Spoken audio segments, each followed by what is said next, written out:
최고의 표적 예수님의 부활이라는 제목으로 말씀을 드리겠습니다. 예수님께서 3년간의 공사역을 하시는 동안에 많은 기적들을 행하셨습니다. 각종 병을 고치셨습니다. 귀신을 쫓아내셨고 죽은 자들도 살려내셨습니다. 풍랑이 있는 바다 위를 걸으셨고 풍랑까지 잔잔하게 하셨습니다. 물로 포도주를 만드셨고 오병이어의 기적도 행하셨습니다. 이 모든 기적은 예수님이 하나님의 아들이시며 그리스도 구주와 주님이심을 드러내신 표적입니다. 그런데 무리들이 또 다른 표적을 보여달라고 예수님께 요청했습니다. 그 요청에 예수님께서 두 가지를 말씀하셨습니다. 하나는 지금까지 예수님께서 표적들을 충분하게 보여주셨는데 그것으로 만족하지 못하여 더 큰 표적을 구하는 자들을 향하여 악한 세대라고 하셨습니다. 악한 세대란 하나님의 최종 심판이 카운트다운 되고 있는 종말의 때로 이해할 수 있겠습니다. 다른 하나는 그 종말의 때에 예수님께서 보이실 표적은 요나의 표적밖에 없다고 하셨습니다. 누가복음 11장 오늘 본문입니다. 11장 29절 한 표 보시기 바랍니다. 누가복음 11장 29절 우리 함께 읽도록 하겠습니다. 같이 읽겠습니다. 무리가 모였을 때에 예수께서 말씀하시되 이 세대는 악한 세대라 표적을 구하되 요나의 표적밖에는 보일 표적이 없나니. 주전 8세기 경에 요나가 니느웨 사람들에게 표적이 된 것 같이 이제 종말의 때에 예수님께서 온 세상 사람들에게 표적이 된다는 뜻입니다. 요나가 물고기 뱃속에서 사흘간 지내다가 살아난 것처럼 예수님께서도 죽으셨다가 사흘 만에 부활하셨는데 바로 그 예수님의 죽으심과 부활이야말로 하나님께서 우리에게 보여주신 심판과 구원의 최종적인 계시요 우리의 모든 인생사를 해석하고 평가하는 절대적인 기준이 된다는 것입니다. 그러므로 종말의 때를 살아가는 우리들이 오늘의 시대를 바르게 분별하고 다가오는 시대를 바르게 전망하기 위해서는 반드시 십자가에서 죽으셨다가 다시 살아나신 예수님을 구주와 주님으로 믿어야 합니다. 더 나아가 예수님 안에 거해야 합니다. 그래서 사도 요한은 요한복음의 기록 목적을 명확하게 밝혔지요. 우리가 읽었던 본문 요한복음 20장 30절 31절입니다. 예수께서 제자들 앞에서 이 책에 요한복음입니다. 이 책에 기록되지 아니한 다른 표적도 많이 행하셨으나 오직 이것을 기록함은 요한복음에 기록된 몇 가지의 표적들입니다. 오직 이것을 기록함은 너희로 예수께서 하나님의 아들 그리스도이심, 그리스도라고 하는 구주와 주님이라는 뜻이죠. 하나님의 아들 구주와 주님으로 믿게 하려 하며 또 너희로 믿고 그 이름을 힘입어 그 예수님의 이름을 힘입어 생명, 영생이죠. 생명을 얻게 하려 함이니라. 사도 바울도 같은 뜻으로 노래했습니다. 고린도후서 5장 17절 그런즉 누구든지 그리스도 안에 있으면 이 그리스도 안에 있으면 이라고 하는 뜻은 예수님을 하나님의 아들로 구주와 주님으로 믿으면 이라는 뜻입니다. 누구든지 그리스도 안에 있으면 새로운 피조물이라 이전 것은 지나갔으니 보라 새 것이 되었도다. 성도 여러분, 이제 우리에게는 예수님 외에 다른 표적이 필요 없습니다. 예수님께서 행하신 표적들 가운데 최고의 표적이 예수님 자신의 부활이죠. 예수님께서 십자가에 죽으셨다가 부활하심으로써 자신이 세상의 유일한 구주요 주님이심을 확실하게 드러내셨습니다. 그러므로 예수님만 바라보면 됩니다. 예수님만 붙잡으면 되죠. 예수님 안에서 살면 됩니다. 그러면 예수님의 생명으로 풍성하게 됩니다. 예수님께서 이렇게 말씀하셨죠. 요한복음 10장 10절입니다. 도둑이 오는 것은 도둑질하고 죽이고 멸망시키려는 것뿐이요 내가 온 것은 예수님이 오신 것은 양으로 생명을 얻게 하고 더 풍성히 얻게 하려는 것이라. 요한복음 10장은 선한 목자이신 예수님께서 양들 모든 인류들에게 하신 말씀입니다. 예수님이 오신 것은 사람들로 하여금 생명을 얻게 하고 더 풍성히 얻게 하려는 것이다. 선한 목자이신 예수님께서 이 땅에 오신 목적을 분명하게 밝히셨습니다. 예수님의 부활 사건이 최고의 표적인 이유를 좀 더 명확하게 알기 위해서는 먼저 요나의 표적이 무엇을 뜻하는지 알아야 되겠지요. 우리가 요나서를 읽을 때 여러 가지 질문이 생깁니다. 그 중에 하나는 어떻게 요나가 물고기 배 속에서 사흘이나 지낼 수 있었느냐는 질문입니다. 그게 과학적으로 생물학적으로 가능한 일인가, 우화가 아니냐라고 얘기하는 자들이 많습니다. 그러나 그런 분들은 하나님도 모르고 성경도 모르는 자들입니다. 천지를 창조하신 하나님의 능력을 부인하는 오만한 자들이지요. 오늘 우리가 봉독한 누가복음의 본문에서 예수님께서는 요나에게 일어난 사건을 역사적인 사실이라고 말씀하십니다. 그리고 요나의 표적이 예수님의 부활을 예표한 결정적인 표적이라고 말씀하셨습니다. 불순종한 요나, 끝까지 반항한 요나를 하나님께서 용납하셔서 살려내셨다면 하물며 하나님의 뜻에 전적으로 순종하여 자신의 몸을 기꺼이 십자가에 내어드린 예수님을 하나님께서 다시 살려내시는 것이 당연하지 않느냐는 것입니다. 하나님께 고개를 꼿꼿이 세우며 반항했던 요나를 물고기 배 속에 받아 살려내신 하나님을 믿는다면 아버지의 뜻에 순종하고자 십자가에서 죽어 무덤에 묻혔던 하나님의 아들 예수님을 하나님께서 다시 살려내신 것 얼마든지 믿을 수 있다는 것입니다.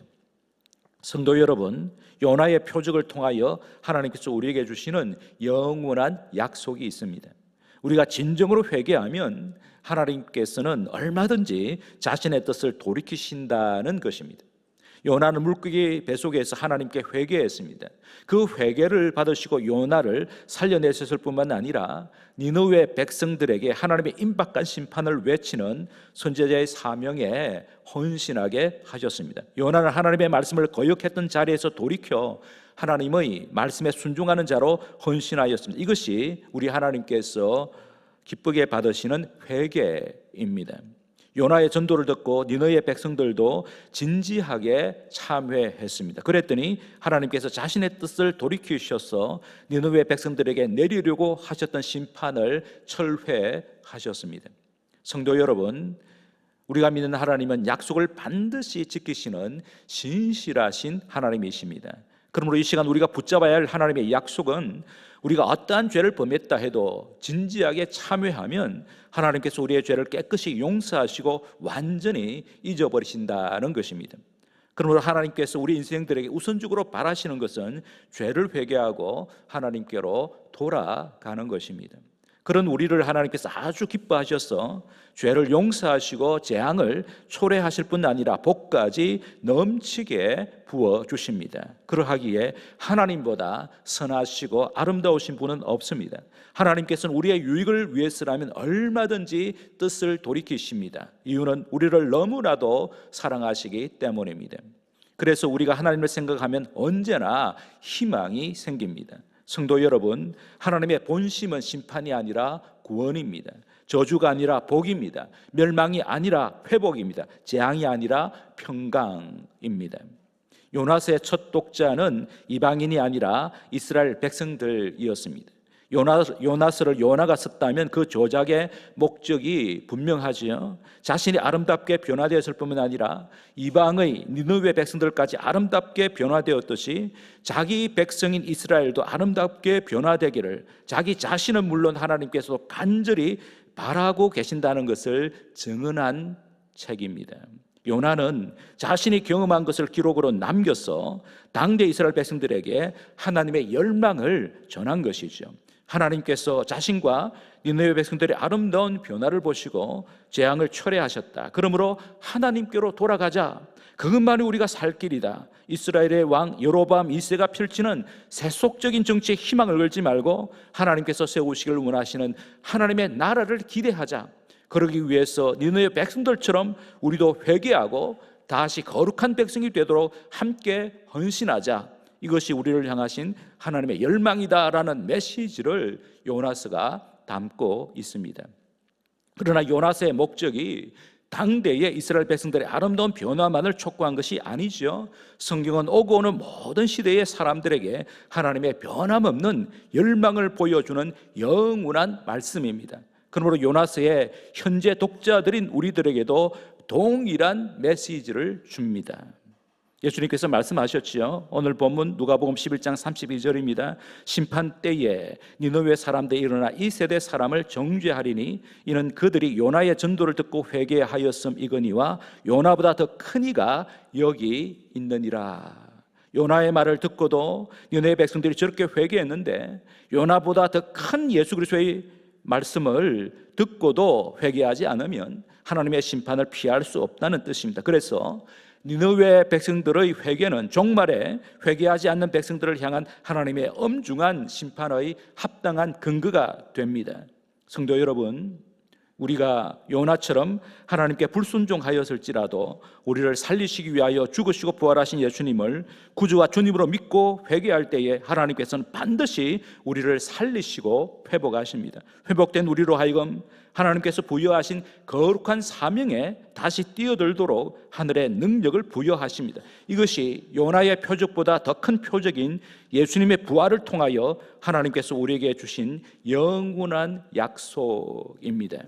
그렇습니다. 예수님 안에 있을 때에 우리는 죄와 죽음과 마귀에게서 벗어나 의와 생명과 부활의 능력으로 사는 새 사람이 됩니다. 예수님만이 우리의 유일한 구주요 주님이시기 때문입니다. 하나님의 약속은 예수님 안에서 이미 이루어졌고 계속해서 이루어져 가고 있습니다. 성도 여러분, 우리가 믿는 하나님께서는 성경을 통하여 수많은 약속을 하셨습니다. 그리고 그 약속들을 신실하게 지키셨으며 앞으로도 약속들을 반드시 지키실 것입니다. 그래서 우리는 무슨 일이 있어도 하나님을 믿을 수 있습니다.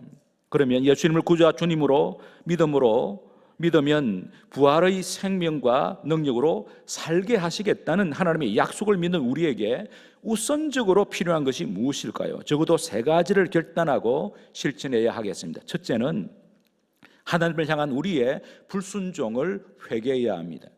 요나가 물고기 뱃속에서 지옥의 고통을 경험한 것은 하나님의 말씀을 거역했기 때문입니다.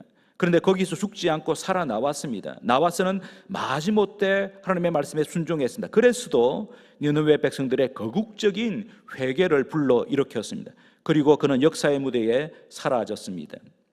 그런데 예수님께서는 요나와 달랐습니다. 십자가에서 지옥의 고통을 처절하게 맛보시고 죽으셨습니다. 비참한 죽음, 저주의 죽음이었습니다. 그런데 자기 죄 때문이 아니라 인류의 죄를 대신 지고 죽으셨습니다. 그것이 하나님의 뜻이었지요. 하나님의 뜻에 끝까지 순종하신 예수님을 하나님께서 다시 살리셨습니다. 그 예수님의 부활이 예수님이 하나님의 아들이요 그리스도라는 결정적인 표적입니다. 그리고 부활하신 예수님께서는 영원히 살아 계십니다. 하나님 보좌 우편에서 온 우주와 역사를 주관하고 계십니다. 거기서 예수님께서는 자기의 종들을 통하여 자기 백성들을 모으고 계십니다. 곧 재림하셔서 자기를 환영하지 않은 자들을 심판하실 것입니다. 그때 니느웨 백성들이 증인으로 나설 것입니다. 너희들이 요나와 결코 비교할 수 없는 예수 그리스도를 왜 거부했느냐고 책망할 것입니다. 그러므로 지금 여기서 우리가 해야 할 급선무는 회개입니다. 회개의 핵심은 주인 바꾸는 것이죠. 지금까지 내 인생의 주인이 나였는데 이제 예수님을 나의 주인으로 모시고 살겠다고 결단하는 것이 회개입니다. 그렇게 회개하면 부활이요 생명이신 예수님께서 온갖 복을 내려주십니다. 그 복 가운데 생명과 부활의 영이신 거룩하신 영 성령님으로 충만하게 되죠. 그러면 우리도 예수님처럼 생명의 사람, 부활의 사람으로 살게 되는 것입니다. 성경에 기록된 하나님의 약속을 믿는 우리는 어떤 삶을 살아야 할까요? 둘째로 요나처럼 우리의 이웃들이 하나님의 심판을 받지 않도록 하나님의 복음을 전해야 합니다. 이유는 하나님의 복음만이 사람들을 구원하는 능력이기 때문입니다.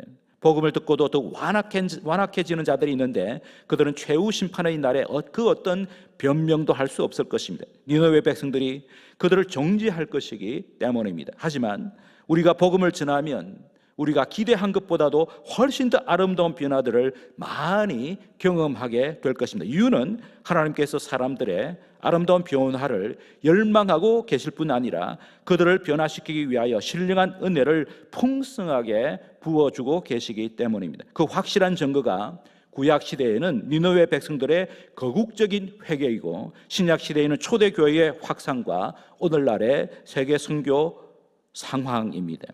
우리는 때를 얻든지 못 얻든지 구원의 복음을 전해야 합니다. 우리에게 맡겨주신 사람들, 불신 가족들과 이웃들에게 복음을 전해야 합니다. 전도자들과 선교사님들의 복음 전파에 최선을 다하여 협력해야 합니다. 그러면 큰 구원을 경험하게 될 것입니다. 지금이 바로 구원의 때요, 은혜의 때이기 때문입니다. 성경에 기록된 하나님의 약속을 믿는 우리는 어떤 삶을 살아야 할까요? 마지막 셋째는 요나를 통하여 당대의 가장 큰 도시 니느웨가 변화된 것처럼 나를 통하여 이웃과 교회와 세상의 아름다운 변화가 확산되기를 기대하고 기도하는 것입니다. 나의 아름다운 변화는 나 혼자만의 변화로 그치지 않습니다. 그 여파가 주변으로 퍼지게 되어 있습니다. 그러면 나의 아름다운 변화로 말미암아 가정과 직장과 학교와 이웃과 대전과 우리나라와 세계의 아름다운 변화, 그리고 목장과 교회의 아름다운 변화를 기대하며 기도하는 저와 여러분들이 되어야 합니다. 성도 여러분, 지나간 역사, 오늘의 역사, 앞으로의 역사에서 예수님께서 십자가에서 죽으셨다가 다시 살아나신 기적보다 더 큰 기적은 없습니다. 예수님의 십자가와 부활 사건이 최고의 표적입니다. 그러므로 최고의 표적인 예수님의 십자가와 부활 사건은 모든 기적의 가능성을 담보합니다. 하나님께서 당신의 아들 예수 그리스도에게 우리 사람으로는 도무지 상상하거나 기대할 수 없는 최고의 기적을 일으키셨다면 그보다 작은 기적들은 얼마든지 일으킬 수 있음을 믿어야 합니다. 우리가 예수님의 부활을 통하여 나타난 최고의 표적을 믿는다면 우리 한 사람의 아름다운 변화, 한 가족의 아름다운 변화, 한 도시의 아름다운 변화, 한 국가의 아름다운 변화, 세계의 아름다운 변화, 만물의 아름다운 변화, 한국교회와 한박교회의 아름다운 변화를 얼마든지 소망할 수 있습니다. 그 소망은 하나님의 약속을 믿은 믿음에 근거한 소망이죠. 성도 여러분, 하나님의 약속은 반드시 성취됩니다. 그래서 하나님의 약속에 뿌리를 둔 소망을 성경은 산소망이라고 부릅니다. 하나님께서 성경에 기록하신 약속대로 당신의 아들 예수님을 다시 살리신 하나님의 능력을 믿는 자는 이 세상 살아가면서 생명의 사람으로, 부활의 사람으로, 부활의 능력으로 살아가는 하나님의 사람, 새로운 사람들입니다. 우리도 예수님처럼 그렇게 살면 이 세상이 감당할 수 없는 부활의 사람으로 살게 되는 것이죠. 매 순간 언제 어디서든지 생명의 사람으로, 부활의 능력으로 살아가는 예수님의 사람들이 다 되시기를 주님의 이름으로 축복합니다. 이제 저희들이 성찬식을 거행하겠는데, 이 성찬식은 하나님 아버지 예수 그리스도 성령 하나님께서 우리에게 베푸르신 놀라운 사랑을 기억하고 감사하는 자리입니다. 특별히 예수님께서 제정하여 주셨는데 예수님이 우리를 위하여 어떤 일을 행하셨는지 깊이 묵상하면서 감사하라고 이 거룩한 성찬식을 제정해 주셨습니다. 세 가지 감사를 드리면 좋겠습니다. 우리를 살리시기 위하여 십자가에서 대신 죽으신 예수님, 그 예수님께 감사하시고요. 둘째는 우리를 영원히 살게 하시려고 오늘도 생명의 양식을 주시는 예수님께 감사하십니다. 마지막으로 하나님 나라의 일꾼인 우리들에게 일을 잘하라고 하늘의 양식으로 먹이시는 예수님께 감사합시다. 생명의 양식, 하늘의 양식은 그리스도 자신입니다. 그리스도께서는 그리스도의 말씀이 성경과 그리스도의 영이신 성령님을 통하여 오늘도 우리에게 자신의 전부를 내어주고 계십니다.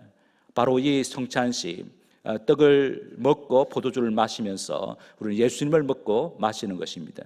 예수님이 자기 자신의 전부를 우리에게 내어주셨고 지금도 주고 계시고 앞으로도 계속해서 주십니다. 특별히 그의 말씀과 성령님을 통하여서 우리로 하여금 하늘의 사람으로, 사랑의 사람으로 살게 하시는 우리에게 주시는, 일꾼들에게 주시는 신령한 양식입니다. 이것이 우리에게 주시는 축복의 시간인데 감사하시면서 성찬식에 앉도록